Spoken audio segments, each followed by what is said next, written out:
On the eve of the 70th anniversary of her accession to the British throne, Queen Elizabeth II issued a message of gratitude to her people and to her family, and said for the first time that her sincere wish is that Duchess Camilla of Cornwall will be known as Queen Consort when Prince Charles succeeds her.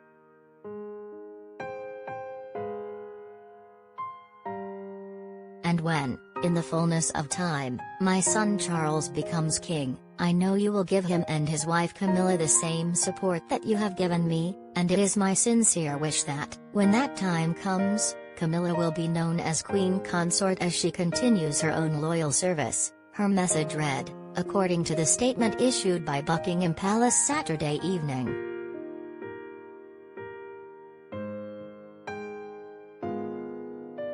The news immediately rocketed around the United Kingdom, almost overshadowing the moving message she issued, reiterating her 1947 vow at age 21 to devote herself to her people.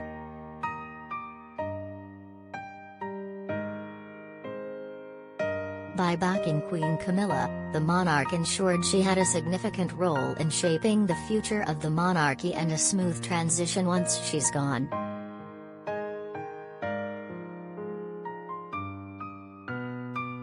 This is the most extraordinary message. The Queen is ensuring the transition, when it comes to her son as king, is as seamless and trouble-free as possible, former BBC royal correspondent Peter Hunt told the Press Association. She's future-proofing an institution she's served for 70 years. And for Camilla, the journey from being the third person in a marriage to Queen-in-waiting is complete.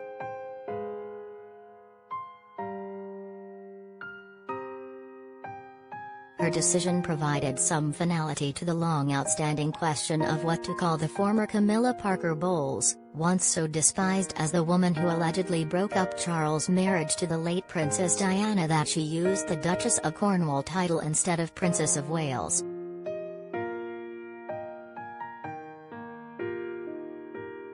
When Charles, 73, and Camilla, 74, married in 2005, the palace announced she would one day be known as Princess Consort, even though under British law and custom the wife of a king is known as Queen Consort. That decision was considered necessary while public anger about Diana, who died in 1997, prevailed.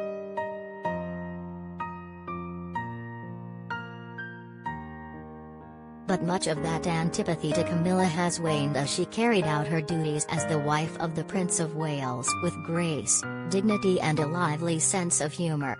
Charles has been hinting ever since they married that he wishes her to be known as Queen Consort.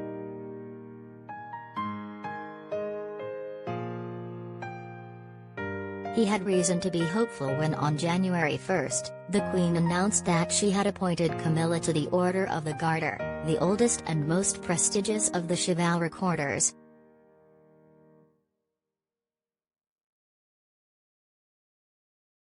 Now it's been sorted because the Queen has spoken. It will be difficult for even the most partisan Diana fans to overcome that.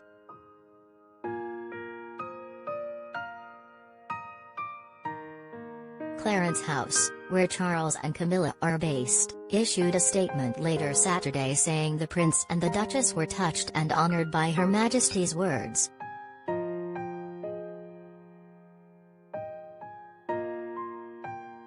The Queen became Elizabeth R upon the sudden death of her father, King George VI, on February 6, 1952, when he was 56. She was just 25. Accession Day for her carries mixed memories.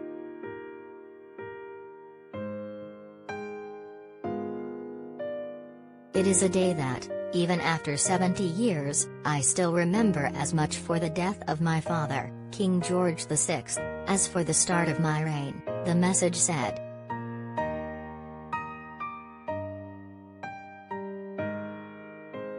At 95, she has achieved a singular standing as the longest-serving English or British monarch in history, exceeded by only two other European monarchs in history, including Louis XIV of France, who was king for 72 years.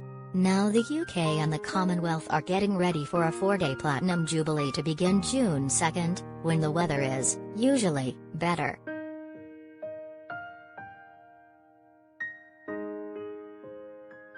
The Queen has let it be known that she will never voluntarily abdicate, as some European monarchs have done, as long as she is able.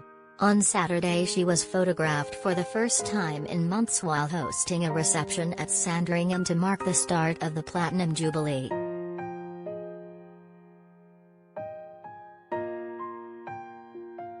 As we mark this anniversary, it gives me pleasure to renew to you the pledge I gave in 1947 that my life will always be devoted to your service, she said, referring to the radio broadcast she gave on her 21st birthday from South Africa in which she promised her devotion for life, whether it be long or short.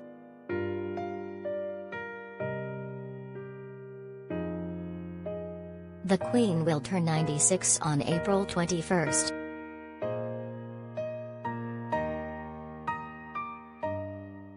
She said she looked forward to continuing to serve you with all my heart, and that she looks ahead with a sense of hope and optimism for this year. I am reminded of how much we can be thankful for.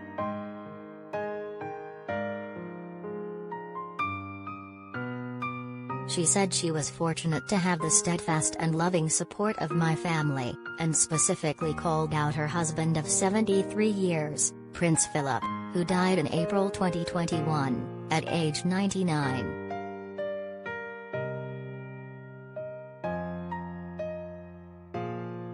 I was blessed that in Prince Philip I had a partner willing to carry out the role of consort and unselfishly make the sacrifices that go with it. It is a role I saw my own mother perform during my father's reign, she said, referring to Queen Elizabeth, the Queen Mother, who died in 2002.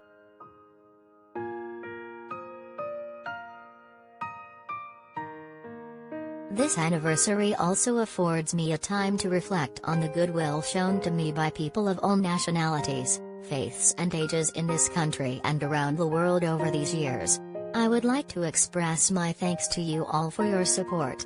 I remain eternally grateful for, and humbled by, the loyalty and affection that you continue to give me, she said.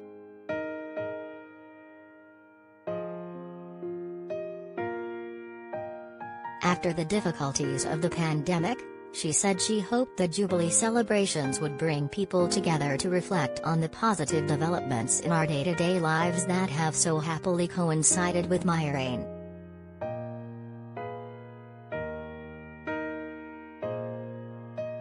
She signed her message, "Your servant, and Elizabeth R."